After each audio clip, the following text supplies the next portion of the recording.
أعوذ بالله السميع العليم من الشيطان الرجيم من همزه ونفخه ونفثه بسم الله الرحمن الرحيم الحمد لله رب العالمين والصلاة والسلام على رسولنا محمد وعلى آله وصحبه ومن والاه.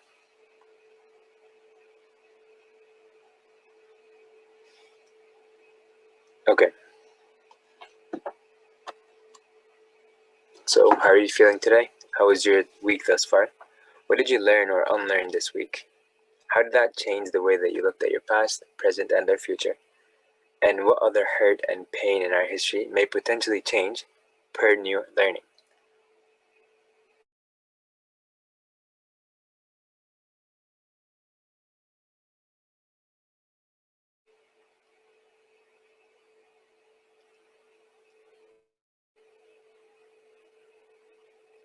These are the same questions that we've asked before, but I'm having them here so we can continue building off of what we had last time.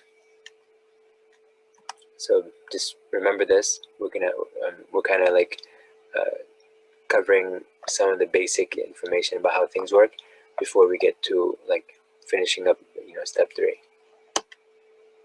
Remember this, and let's get started with brain games.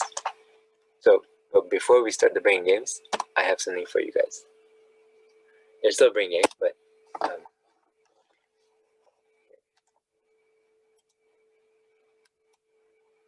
alright, so these animals are doing strange things, and excuse there's like you'll see some words in the beginning. I don't know why Netflix did this, but they have something over there that maybe is not appropriate. But anyways, so I'm gonna start this. Now I want you guys to try to figure out why these animals might be doing each of these behaviors. Your job is try to figure out why in the world are these animals doing whatever they're doing. Okay?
Alright, so some bizarre stuff that they were doing. Anyways, why do you think they might be doing those things? Like this one right here.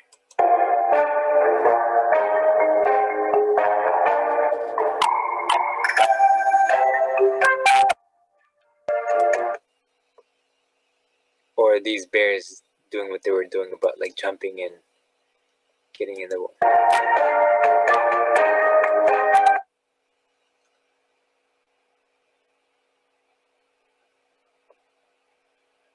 or whatever this thing was doing licking this.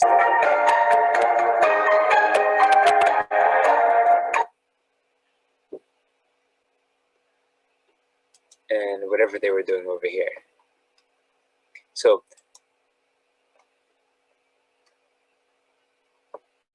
and whatever this thing was doing over here in the beginning.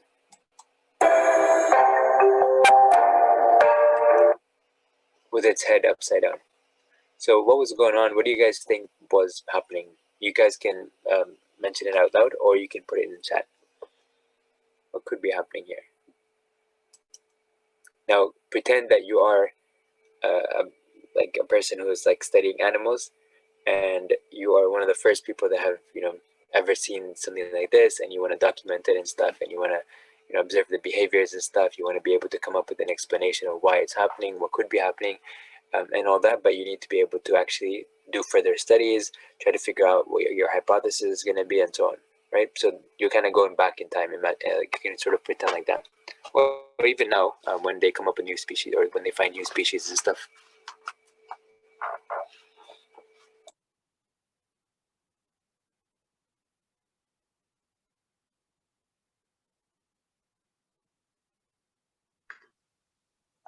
I think that the cute little guy licking the piece of wood, maybe there were ants there, aphids or something he was trying to eat.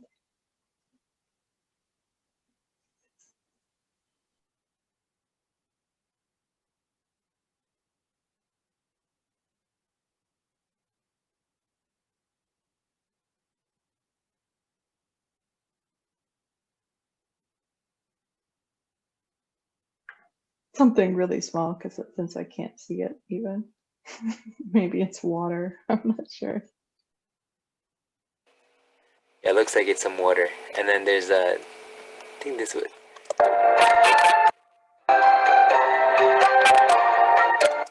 So that one was licking just the bark of that tree, or like the branch itself. So why would it be doing that? What are some of your hypotheses that you could actually then carry out and investigate? Maybe because it's so small, it's dangerous to be on the forest floor, so he's up in the treetops, and that's how he finds food in the treetops. Okay. What if there's an owl next to it? Could it not grab the this thing? He could, but he's got a lot of branches around them that help protect them. So. Okay. So that's a theory that you can explore. How would you explore this theory or this hypothesis? How would you study it? Like, try to figure out if it was true or not. I would have to do a lot of observation. Okay. And let's say that you do observation.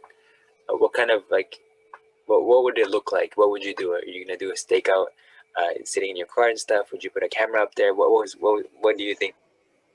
Well, being the intrepid scientist that I am, I will build a tree house, a nice blind with some really great cameras with different lenses, and I will be watching and taking lots of notes in my notebook.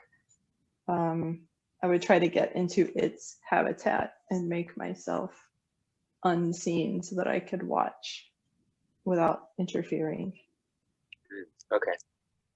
So maybe have like camo, like some suit or something like that to make sure it can't see you. Or maybe you can use one of those cameras, or one of those suits that have cameras in the front and the back. So even if you're moving and stuff, it just projects what the other side looks like and stuff, so it looks like you're invisible. Yeah, I'd have a really nice, I think they're called ghillie suits, something like that. Yeah. Lots of cameras, different tech. And I'd make myself like really stinky so that they couldn't smell me either. Like you put some like mud or something like that on you. So yeah. Okay. Yeah. Smell like the environment. Yeah. Okay. And then what do you think you're gonna find out at the end? And what do you think you're not gonna find out? Now these are just projections. Like you're just kind of thinking, okay, well, I might be able to figure this out, but there's still these other things that I might not be able to figure out. So my hypothesis, or my, like, I'm not going to be able to give a definitive answer, or I am going to be able to give a definitive answer, either one.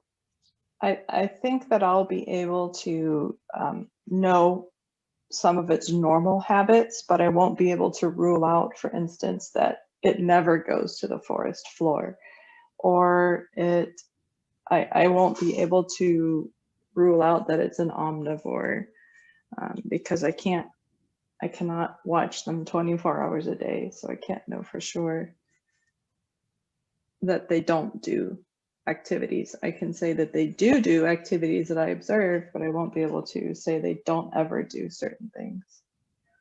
Okay.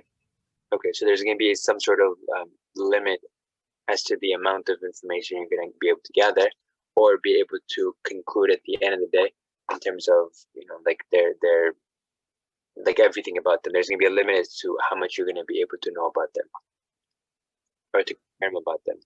Right, I'm limited only by what I can observe. Okay, and then would you be able to say something about like why it's doing it? Like I could hypothesize why it does something, but I can't communicate with animals, so I wouldn't be able to ask them why exactly. so if we extrapolate this to human beings, can we figure out what human beings are doing and why they're doing it? Or is that still to an extent a projection, or like not a projection, like it's just a guess or a possibility, but not a confirmation? Or maybe it's, in some cases it is something that's definitive, in some cases it's not. Yeah, I mean, sometimes, I mean, just through observation or through interaction, because, you know, interacting with somebody will give you a different result than just observing. How, let's say the interaction or observation, either one or both, right?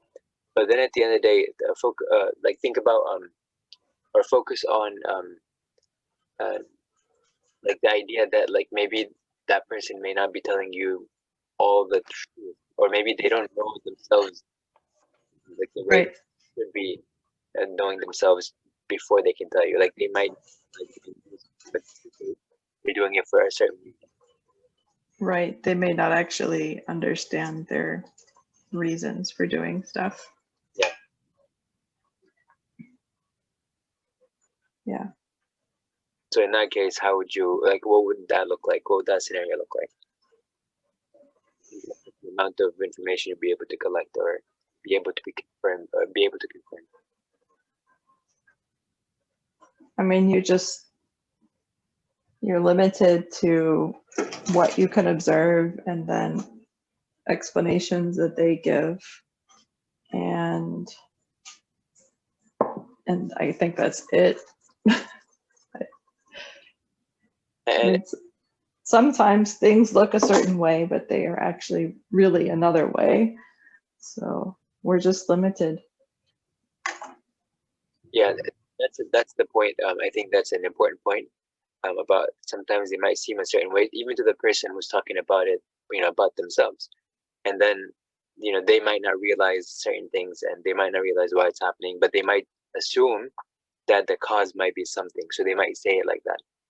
And then if you take it for that cause, or you take their word for it, and then you just assume that that's the cause, then, you know, maybe it's not the cause.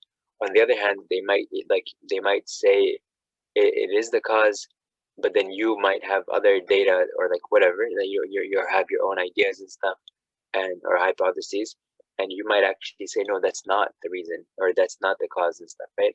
And in reality it might be the cause, but you sort of ignore it because of your bias and stuff coming into the picture. So that's another possibility. Yes, that's true. We cannot leave out the biases of the observer as well. So if this is how information is collected, how much information do we actually know for sure? This is a rhetorical question. What is the amount of information that we actually know for sure as a guarantee? You know, whether it comes to human beings, whether in psychology, mental health, animal behavior, you relationships, anything. So a rhetorical question, but think about that. Think about that. Anybody else have anything to say about this video? Why the animals might be doing whatever they're doing?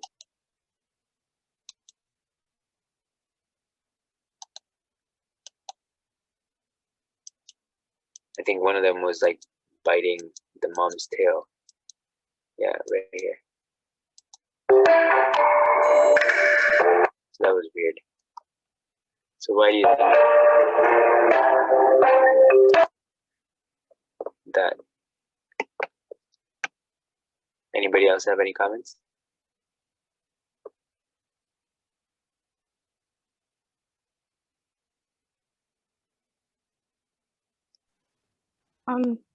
This is kind of a thought that I had while just like listening and observing. It reminded me of those like, I don't know what they are exactly, but sometimes they come in like picture forms where they'll isolate like a portion of something like an animal or some kind of picture, and then we assume that it's XYZ, and then when they actually put together the whole thing, then you are able to, we're usually like wrong because we have our own assumptions. And when we see the bigger picture, we're able to like, basically understand the whole concept.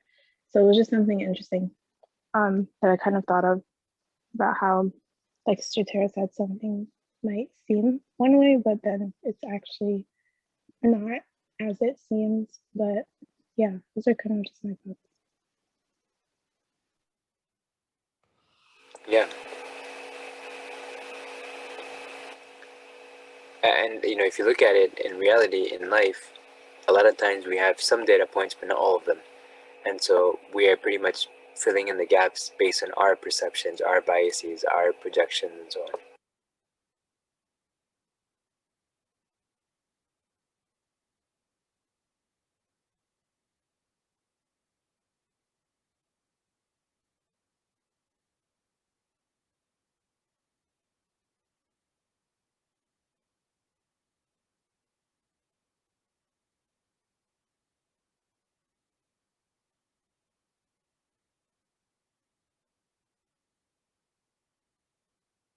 Anybody else?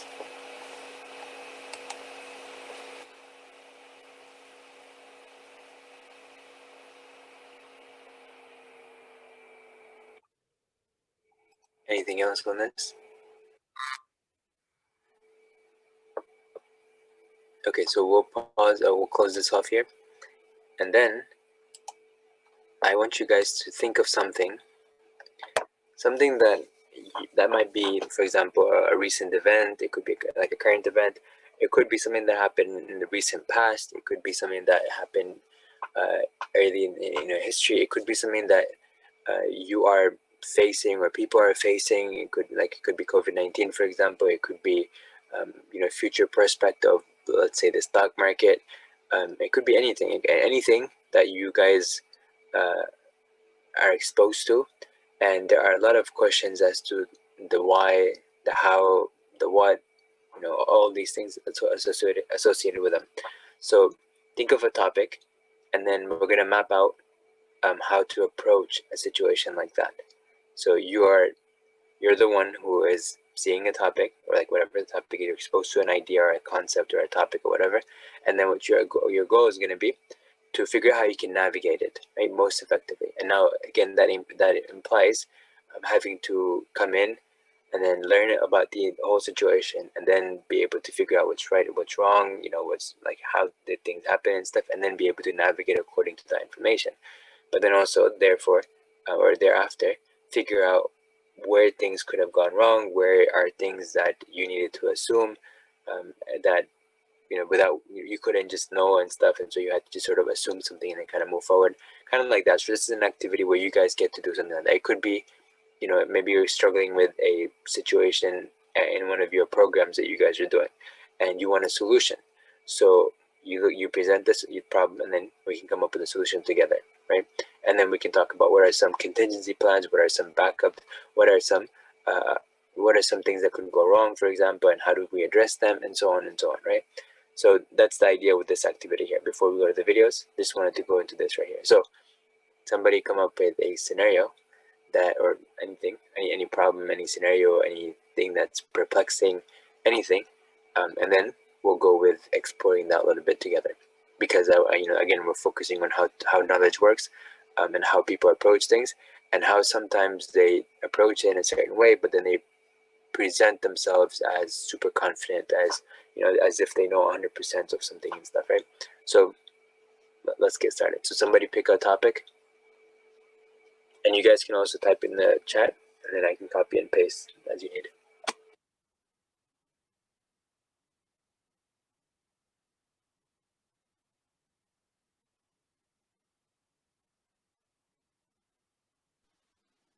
Would someone struggling with like hijab or just like faith in general, would that be a good example, or would that not apply? It could, you could be, let's say that a person approaches you and they're talking about them struggling with hijab, for example, or doubts or whatever. So yeah, it could be something that where you have to approach the situation and try to figure out how to help that person, right? So the idea is, a lot of this, it has to do with brainstorming the different possibilities, and then coming up with potential solutions and potential limitations, and then a bunch of stuff like that. So that's the idea with this activity. So yeah, something like that could work where you are faced with a challenge. So you can tell me which of those you want. Do you want to do doubts, or you want to do hijab specifically? Let's do doubts. Doubts, okay. Okay.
Is this what you wanted, or are you saying that this person is not wanting to like get help?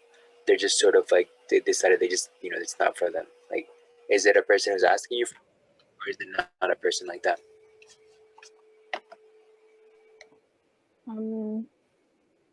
Yeah, I think this is good, like reaching out. Okay, so what is your scenario gonna look like? So now, let's talk about causes. So this is like the origin statement. Like, how do they get to be like this?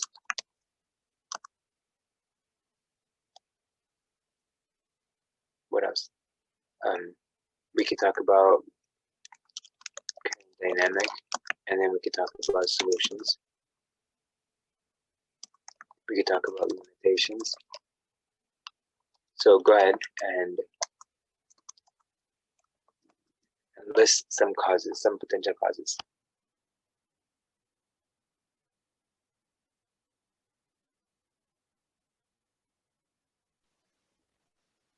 Maybe I'm new to Islam. New to Islam, okay. New to Islam. What else? Not having access to or isolating themselves from a community. What was the other part? Or isolating, so lack of or isolating themselves from the community. What else?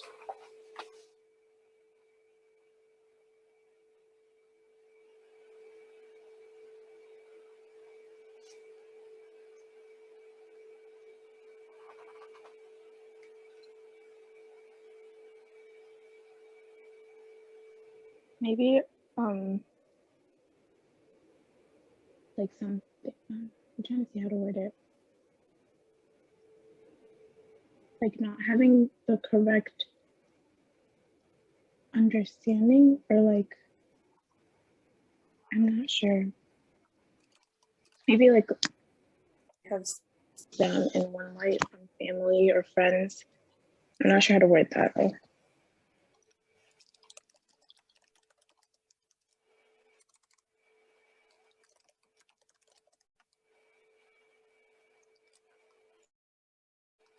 Is that what you're trying to say? Yeah, that works. Okay. By the way, other people can also add in whatever they might think. So this is like a group brainstorming activity. So what other causes could this person have?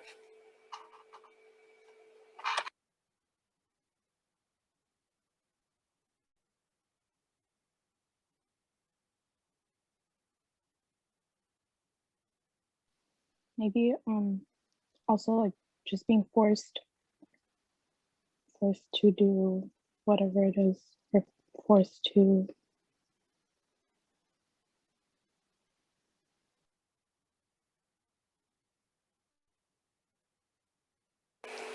Okay, what else? So we can actually come up with a lot more, but we're gonna we'll pause here, and then we'll just because we're doing an example, let's come up with some current situation. What is the current situation looking like? By the way, I am designating what things I'm going to be considering. Does that make sense? So I'm considering like taking a look at causes. I'm considering looking at current dynamics. Um, I'm choosing to focus on certain solutions as another concept or another aspect of the whole situation, and limitations as another aspect. So I am the one that has defined these, and you might choose to define something different. You might say that, okay, well, I don't want to focus on causes. I want to focus on something else, or maybe you focus on this, on these same ones, but you also come up with a few other things that you focus on and stuff. Right? Now, obviously, the more things that we probably address are probably going to be more effective in terms of um, understanding the whole situation and addressing it accordingly. But if we only come up with one or two or three aspects and stuff, maybe it's not going to be a comprehensive thing, right? So in this case, keep that in mind. Okay, so current dynamic. What could the current dynamic be looking like? Some possibilities.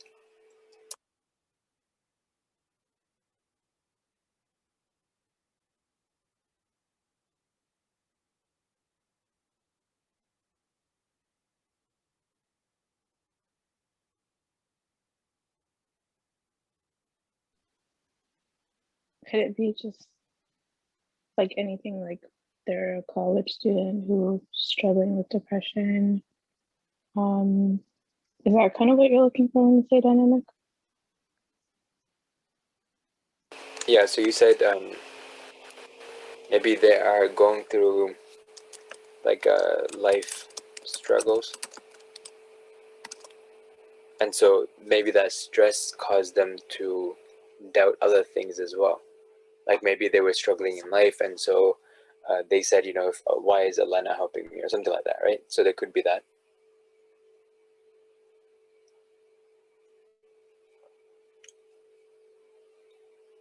What else?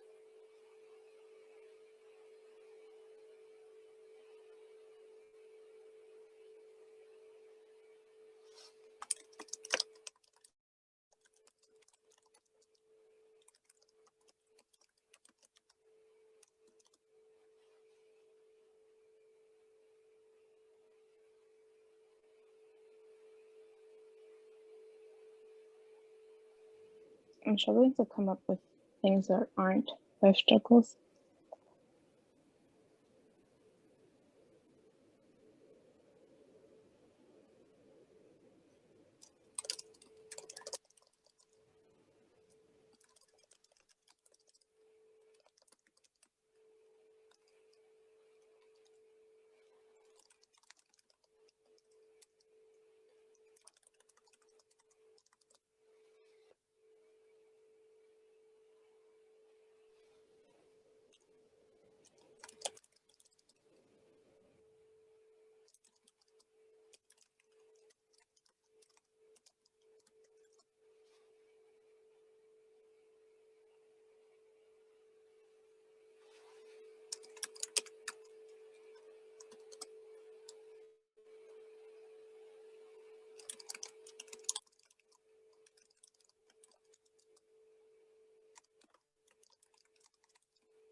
Do you see what I'm doing here? Yeah. Mm-hmm. So there's so many things that we can discuss, right? The idea, again, remember, is to get really good at brainstorming and kind of critical thinking, and just kind of analyzing the different aspects and stuff, different possibilities of each aspect, and going according to that. So let's skip over to possible solutions, and then we'll go into limitations. But I hope this is making sense so far. That makes sense.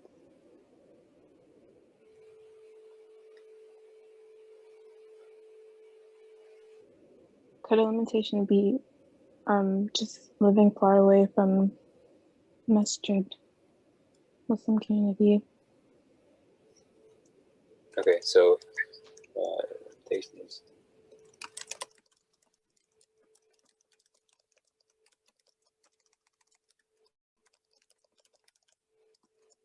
Okay, limitations could also relate to the solutions. Like, what are the limitations and solutions? Because there are some limitations when it comes to the entire scope of things and stuff. There might be limitations to the solutions consequently.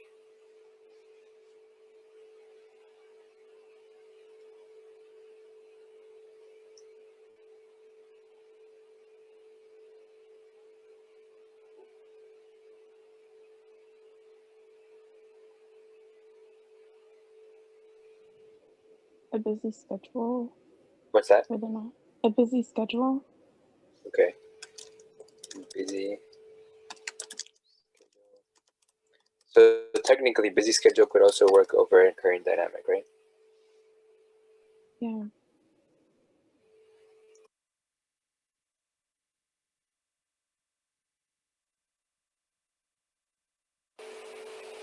So limitations could also be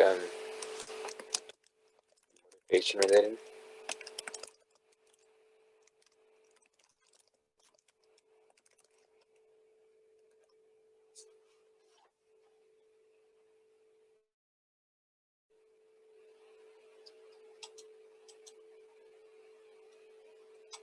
And we can continue with that, but let's also go with solutions. What are some solutions?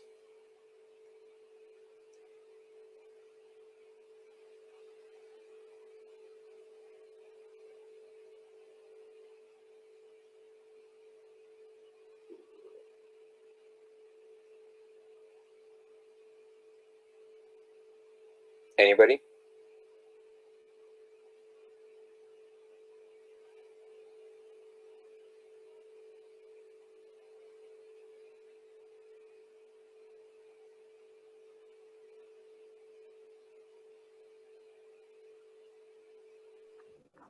Finding someone who's like a good mentor for STEM.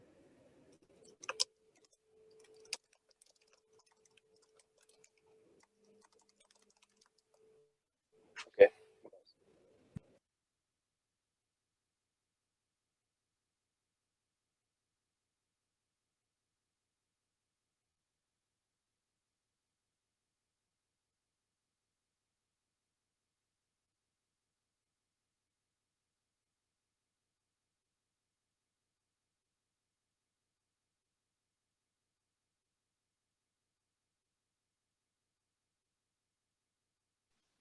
A new friend group that can help them out.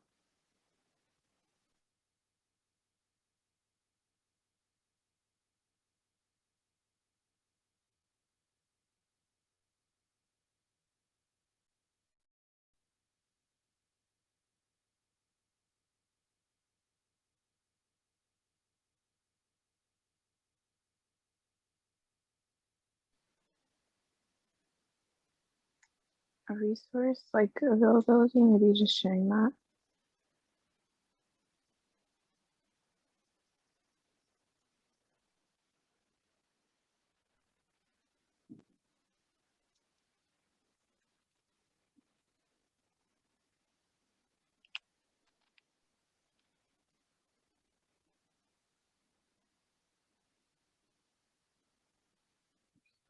What was the last thing you said? Yeah, it was the same thing. Just sharing resources.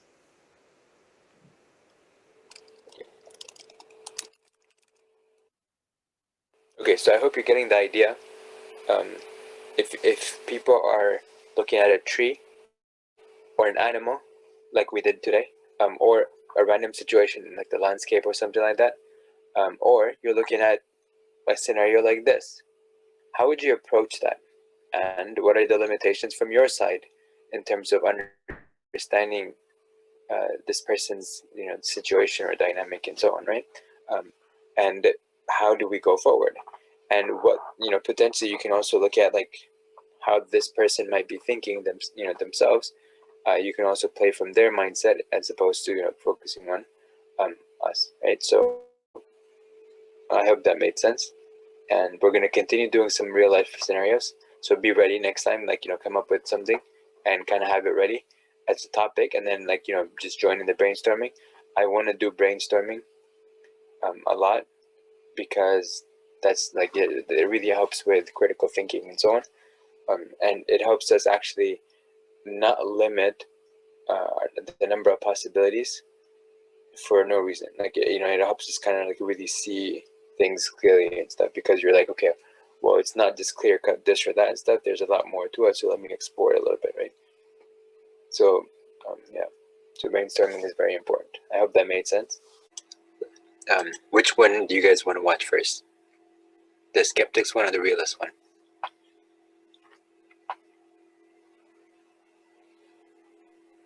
Skeptic.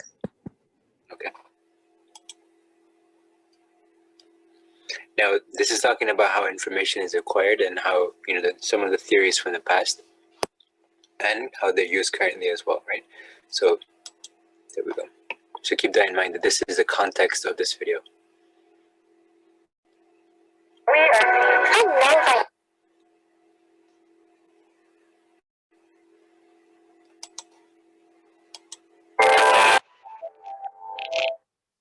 Course Philosophy is brought to you by Squarespace. Squarespace, share your passion with the world.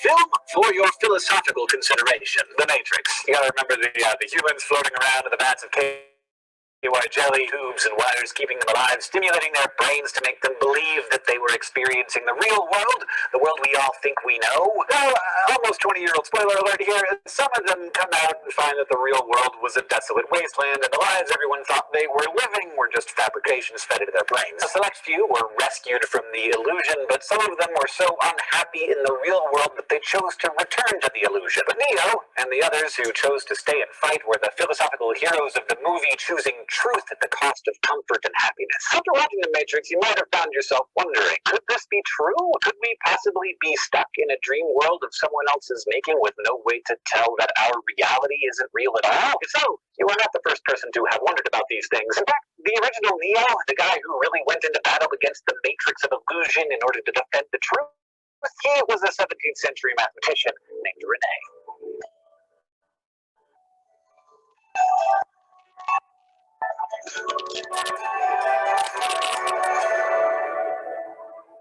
Last time we talked about Plato and his belief that the ordinary reality of the material world is only a shadowy approximation of ultimate reality. Socrates, meanwhile, who was widely believed to be the wisest man in Athens, fretted about how little he knew. Philosophers spend a lot of time obsessing about knowledge, wishing they knew more, and worrying that they're wrong about what they think they know. They even, if you remember from the first episode, have a fancy name for the study of knowledge: epistemology. The philosopher who gets the gold star for taking this "how do I know what I know" paranoia to astonishing levels is the early modern philosopher, scientist, and mathematician Rene Descartes. When you watch The Matrix, you should congratulate the Wachowskis for giving us such a great sci-fi adventure story, but you should also remember that the archetype of the story actually has its roots all the way back in the writings of Descartes in the early 1600s. For a story like The Matrix to get off the ground, the audience has to be willing to entertain some level of skepticism, and a skeptic is someone who questions whether it's possible to know anything with certainty. And Descartes was the Mac Daddy of all skeptics. He was so skeptical we named a form of skepticism after him, Cartesian skepticism. skepticism. Why was Descartes so skeptical? Well, he realized that many of the beliefs he used to hold were actually false.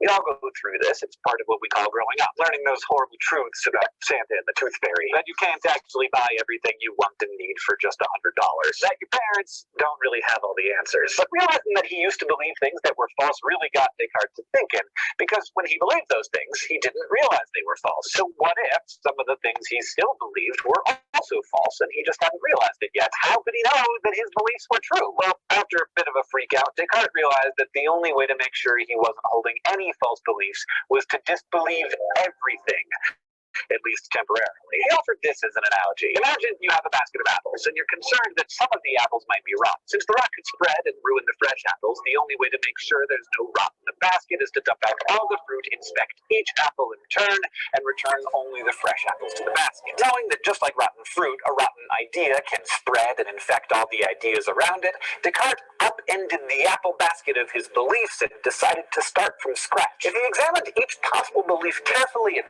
only accepted those about which there could be no doubt, then he'd know he was only believing true things. So this is the idea of whatever you knew, remove that, get back to a clean slate, and then just building up from capital to truth. To take away everything that you think is the truth, and just leaving or kind of building up the capital to truth. So one by one, including that in your system, essentially in your rubric, like letting go of everything else. Descartes began the arduous task of examining his beliefs one by one. He started with empirical beliefs, the things we come to know directly through the use of our senses. And many of us think that our senses are the most reliable source of information. If I can see it, hear it, touch it, taste it, smell it, I must know it, right? Not so much. Descartes pointed out that our senses fail us all the time. You rush to catch up to a friend and realize as she turns around that your eyes played some tricks on you and you've just tapped on the shoulder of a perfect stranger. Food tastes wrong when you're sick.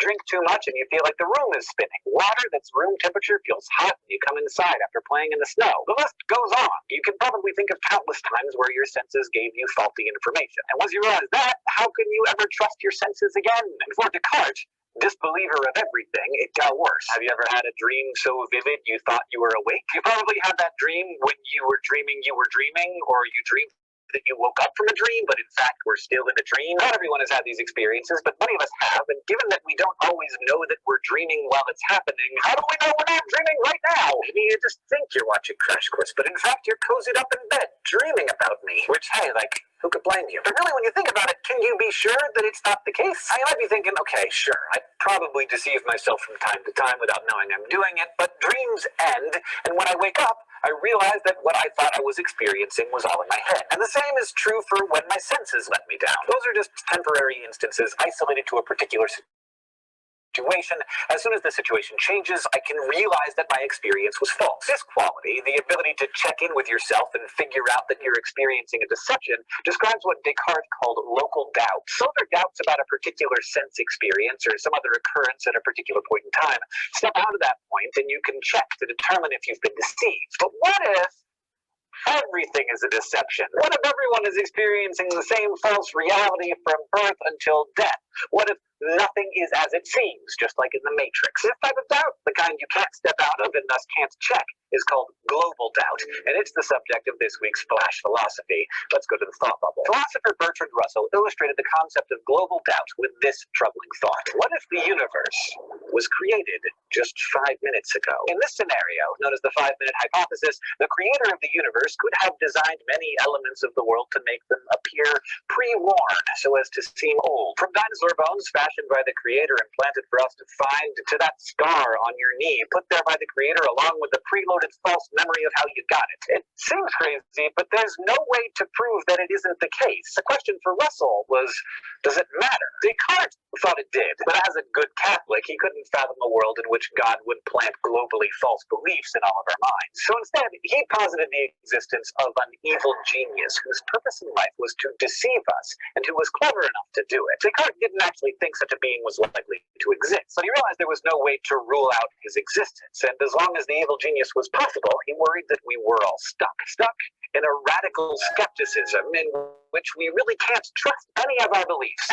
Everything we believe, every sense experience, every thought, they could all have been put in our minds by the evil genius who created an illusory world so seamless we'd have no way of detecting the illusion, just like the machines created for the characters in the Matrix. Descartes was at the point of despair, but then he realized something. He had cause to doubt everything except the fact that he was doubting. He knew he was doubting. He could be sure of that.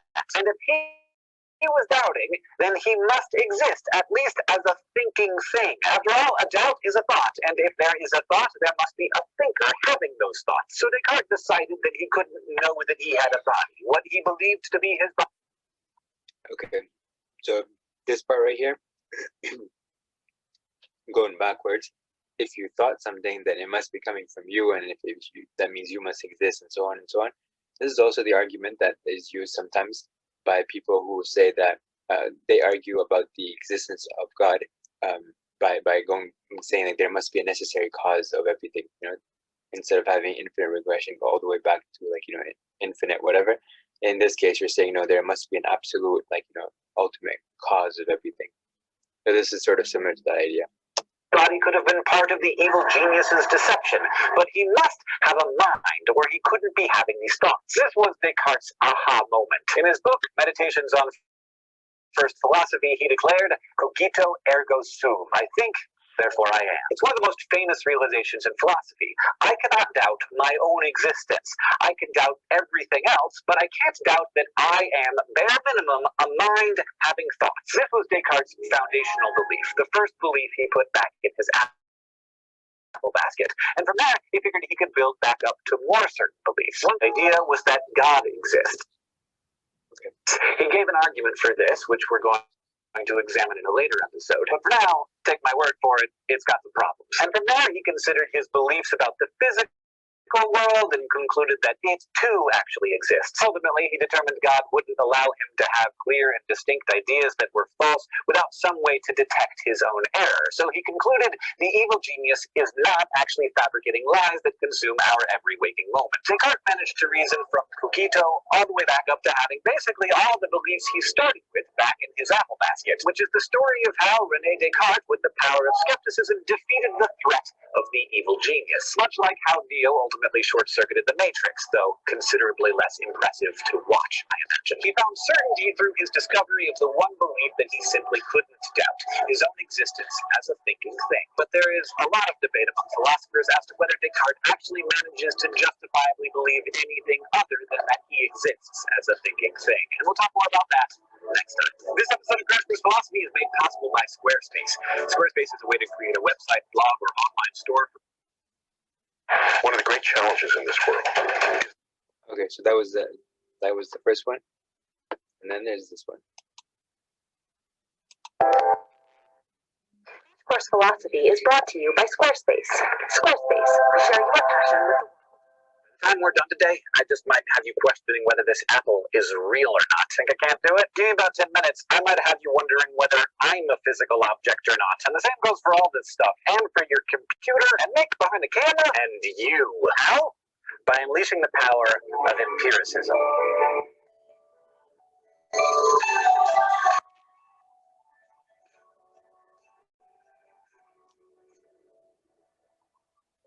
Last time we learned about 17th century philosopher René Descartes and how he upended the apple basket that was his entire personal belief system and descended into a radical skepticism only to emerge with his conviction that cogito ergo sum. I think, therefore I am. This one idea, the fact that he was thinking, or really the fact that he was doubting, allowed him to build back up one by one more beliefs that he thought he could rely on. But in the end, most of the beliefs that Descartes ended up putting back into his intellectual apple basket had to do with the immaterial world. Like, he decided that he could believe that he existed as a thinking thing. and he believed that God existed. Ultimately, he lit upon the idea that some of our thoughts are clear and distinct in a way that somehow guarantees their truth. But a lot of philosophers disagreed. They argued that thinking on its own wasn't enough. Like, just because you're thinking doesn't mean that your thoughts correspond to material reality in any reliable way. Basically, Descartes' philosophical opponents thought that the cogito was a dead end. So here we start to see a split between two different understandings of how we can most reliably get to the nature of reality and therefore truth. Both were responses to the constant questioning that is skepticism. On the one hand, there was rationalism, and on the other, empiricism. Descartes, like Plato before him, was a lover of reason. He met skepticism with rationalism. He believed that the most real things in life were ideas, propositions that can be known through pure reason. Deductive truths, which we talked about before, fall into this category, and mathematical truths do too. But by contrast, empiricism is based on the principle that the most reliable source of knowledge isn't our ideas or our reasoning, but our senses. Sure, we can know things through deduction and basic logic, but what actually leads us to truth, or at least gives us our best shot at getting there, are things like induction and the scientific method, ways of thinking that tell us about the material world. Probably the most famous split among philosophers between these two camps was the lifelong debate between Plato and Aristotle. Plato was convinced that truth resided in the immaterial world of ideas, while Aristotle's attention was focused firmly on the ground. But what about in Descartes' day? If he was the original prototype of the navel-gazing philosopher, a living example of rationalist thinking, then his foil was the 17th century English thinker John Locke. This is where he was born. Locke believed that we are all born as tabula rasa, or a blank slate. He argued that all knowledge is obtained through experience. He rejected the concept of innate ideas, the view that we're born preloaded with certain information, like what's good versus what's bad, or what is the nature of God. Locke thought that we are born knowing nothing, and instead all of our knowledge comes to us through sense data. But one place where Locke agreed with Descartes was in the idea that just because your senses tell you something, that doesn't mean you can trust it. After all, sometimes your senses give you false information, like when you think you see or hear something that's just not there. Descartes' response to this, of course, was to just throw out all sense experience as an unreliable source of knowledge. But Locke didn't go that far. Instead, in order to figure out whether the senses accurately reflect the outside world, he introduced a distinction between what he called the primary and secondary qualities of all things. Primary qualities are qualities that physical objects themselves have.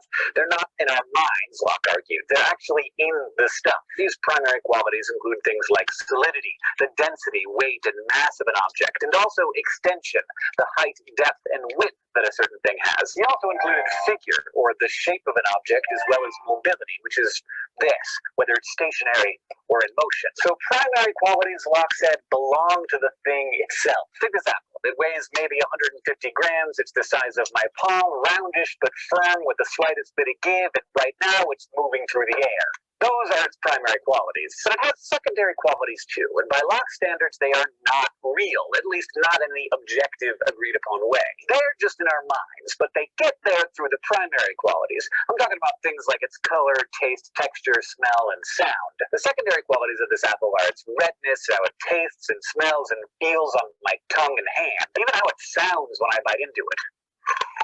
Believed that the distinction between primary and secondary qualities explained the disagreements that we all have about our perceptions of the outside world. Like, we could measure this apple in a bunch of different ways and all agree on its primary qualities, but its secondary qualities would no doubt lead to some disputes. Like, is it really red? What kind of red exactly? Cardinal red or carmine red? It's kind of dark purple at the top, or is it just like a dark pink? What about the sound it made? Would I call that crunchy or crispy? Or I don't like that bitey? It's like apple sound. We could argue about that kind of stuff till the cows came home. But if we disagree about its primary qualities, one of us is simply wrong, because primary qualities have nothing to do with you or me. Instead, they have everything to do with the object itself. Locke's reasoning was simple, even elegant, extracting a lot of explanatory power out of very few basic concepts. As a result, it resonated with a lot of people, and one person it resonated strongly with was the Irish philosopher George Berkeley. He was moved by Locke's empiricism and took it seriously, so seriously in fact that he ended up using Locke's own logic against him. He basically took empiricism to its logical conclusion, dismantling the whole process of perception to the point that he had to wonder whether anything existed at all. Berkeley began by taking apart the distinction that Locke made between primary and secondary qualities. Like, think about this apple again. How do you know its shape? Locke said the apple's shape as a primary quality is immediately perceived. achievable. But Berkeley pointed out that you don't perceive some qualities of an object while totally disregarding others. Like, you can't detect an apple's shape without first, or at least also detecting its color. When you think about it, you can't detect any of the primary qualities without also considering the secondary ones. You can't see a colorless apple. You can't feel a textureless apple. In fact, if you try to strip away the apple's secondary qualities in an effort to get at the primary ones, you end up with no apple at all. Try it. Close your eyes and imagine an apple made of only primary qualities. So it has a certain shape, a certain size, but it doesn't have any color or texture or taste. You can't do it. You try to imagine it with no color, but really you're probably imagining one that's either black or white or transparent, the color of what's behind it. And if you try to imagine it as having no texture, you'll find that there's still texture there. It's just smooth. Remember, Locke asserted that secondary qualities are not objectively real. They can only be subjectively perceived. But now, Berkeley has shown that the two are inextricably linked. You can't have one without the other, which means that the primary qualities can't be real either. They too are just what your mind makes of things. So this led Berkeley to a startling conclusion. There's just no such thing as matter. There can't be. Instead, there's only perceptions. Berkeley's famous assertion, his version of cogito ergo sum, was esse est percipi. To be is to be perceived. In his opinion, there are no objects, only perceivers. And even then, the perceivers themselves don't really have any physical form. They're just disembodied minds, perceiving things that aren't really there. A little bit terrifying when you start thinking about it. In Berkeley's scenario, well, set adrift in a world of nothing but thought. What's scary about this is that if everything's just perception, then when the perception goes away, there can't be anything left. So, like, please, for the love of Pete, do not turn away from your computer. If you stop perceiving me, I stop existing. But what if maybe you don't care about me? Still, you better not go to sleep, because as soon as you do, you'll cease to exist, because you won't be able to perceive yourself. The only guarantee that you'll continue to exist in your sleep is to have a friend watch you when you're sleeping, which probably is a non-starter for a number of reasons. But in any case, the second your friend blinks, you're gone. So in the end, Berkeley believed that there was only one thing that kept us and everything else from disappearing into oblivion: God. Berkeley believed that God was the ultimate perceiver. God is always watching with unblinking perception that holds objects in existence even when we're not paying attention. The tough thing about Berkeley is we all pretty much think he has to be wrong. Very few of us are willing to give up our belief in the physical world, no matter who is watching. We are sensory animals. We really need this apple to exist. Next time, we're going to take a side journey into the world of knowledge, and then in episode 8, we'll see if Karl Popper can manage to get the physical world back for us. Today, we have learned about empiricism as a response to skepticism. We talked about John Locke and his distinction between primary and secondary qualities, and we've seen why George Berkeley thinks that distinction ultimately falls apart, leaving us with literally nothing but our minds, ideas, and perceptions. This episode of Crash Course Philosophy is made possible by Squarespace. All right. So,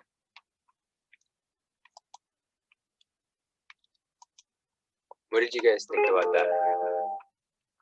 What do you guys think about those two videos? About how there's a debate about what's real, what's not real, how to define things, and what could happen if somebody ends up taking one of those philosophical approaches to life? How would that impact their perception of reality, or their interaction with reality, their interaction with whatever they're experimenting on or measuring or observing or so on? And what are the implications of having this confusion and not having a set, sort of fixed, standard, if you want to call it that, or like a way, or like an epistemology, like a way of getting information or learning things and stuff like that? What are the implications in that area? I hope that made sense. Yeah, that makes sense. Honestly, the whole time, like for the skepticism video, I was just kind of like thankful that, like, as Muslims, some people may experience it, but like the solution is like literally Islam. Like, we know that that's our source, and we don't have to worry about what is real and if we're living in a simulation or like all of these crazy things. So I don't know, it was just interesting to kind of see the other perspective, or just kind of what people think about when they don't have, like you said, like that standard or fixed source to go back to. It's kind of what I was thinking of. Yeah, and a lot of people, when they don't have that, then this is what they're sort of living in. This is the life that they're living. All like, and at the end of the day, they just end up picking one, or like a combination of multiple different, I guess, like stances or like views on this, and that's it.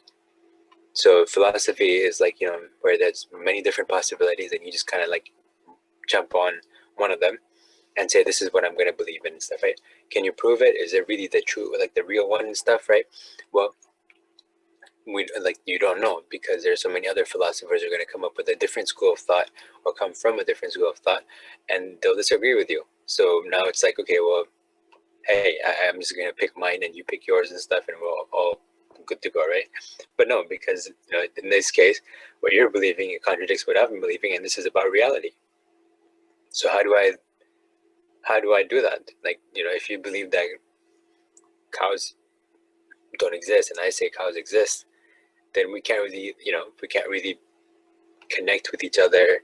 We can't really have like, if I wanted to buy a cow, you're gonna be like, cows don't exist, and I'm like, no, like, I need to go buy a cow. You're like, no, cows don't exist.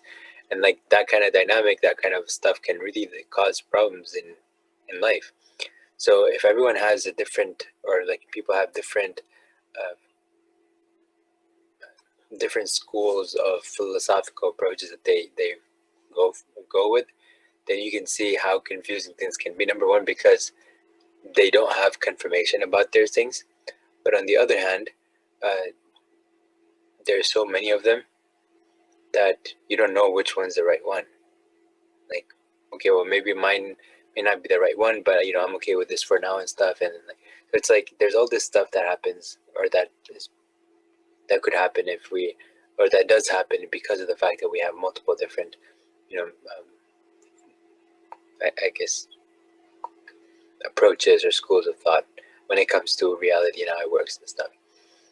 And then if a person then goes from there and then goes to the very end and says, well, God does not exist, period, then you can see like how, if they build their argument based on a set of assumptions, and the assumptions here would be which philosophical school that they're using, right? And then the assumptions associated with that. And in that case, everything else that they build on is not going to necessarily be capital T truth. There might actually be a bunch of other assumptions. At the very least, you have the fundamentals that are assumptions. So you assume certain things and you just kind of build up from there. So you can just, if you want to address the person who's talking to you about these things, just go down to the root and say, okay, well, let's go back step by step until we get to the foundation. And then that's it. Let's talk about that. So if the foundations are assumptions, then how in the world is somebody going around and saying that, hey, look, we are certain about these things, and presenting assumption based conclusions or whatever as definitive truths, right? So we can't do that. So like, just what are your reflections on all of that thus far?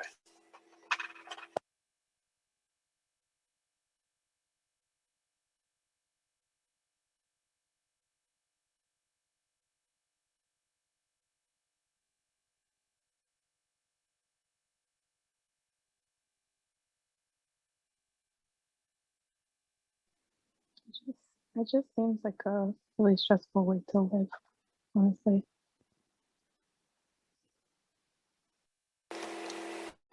Yeah, definitely. Imagine like, so actually, um, because it seems like a very stressful way to live. How can we understand living in this life? Living in societies like these. Um, how could that impact people in terms of their mental health, in terms of their well-being, and so on, in terms of their happiness and stuff? How could that impact? What could be the relationship between the two? Having this kind of mindset and this kind of,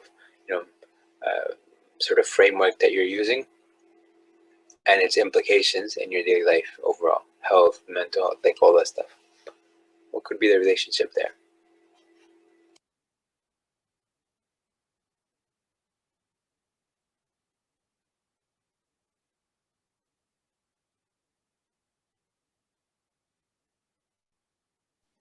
I mean, it wouldn't be good. There would be a negative impact because you would constantly be trying to, well, firstly, there's no like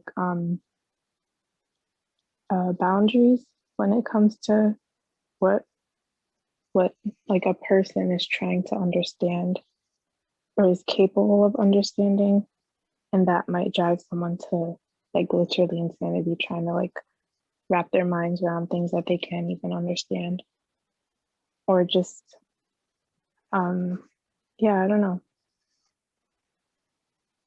Yeah, I mean, these are among the things. Yeah. So, for example, in this case, a person might keep on trying to figure out what capital T truths look like, but somebody else is countering that and say, well, no, that can't be a capital T truth and stuff, and they keep doing that. Then eventually you have like nothing that you know for sure. And if you are in that state of mind, then that can be really stressful and frustrating and annoying and stuff, and like overwhelming, and just like you're just trying to navigate life, but you have nothing that you know for sure. And so all that certainty can really mess people's minds. So there's no like specific like guarantee that this is this or whatever. It's all like, oh, it's up in the air, you know. And so it makes sense in that context then for negative things to be happening to people because they're not able to navigate effectively, because you kind of got them in a situation where they're doubting everything, or they don't know what to believe, what not to believe and stuff. So in that mindset, you can see where where did we do that? Where this would come in, right? This situation here. But if you give them the information directly and you say this is the capital T truth, it makes it a lot easier for them to navigate that. But if they don't have those capital T truths, they don't have those rules and stuff, or they don't have that guidance and stuff, then it can really mess them up. And they can start having doubts and all that stuff where they didn't need to. But because they didn't have that kind of exposure to learn all that stuff, you see what happens. So, any other thoughts on this?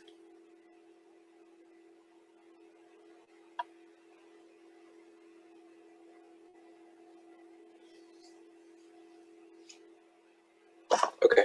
Well, it's good that we got started on this, and we'll continue inshallah. But I hope that gave you some sort of insight as to the foundations of those people who try to attack Islam or whatever. If you just go back to their origin or their fundamentals upon which they build their arguments, you could just point out the holes in them and say, wait a minute, hold on. You're saying that you're like by saying this and this and this, you are implying something, something of some like something else, right? Meaning in this case, it could be those assumptions and stuff like you assumed, and that's why you're able to, do something or say something, whatever.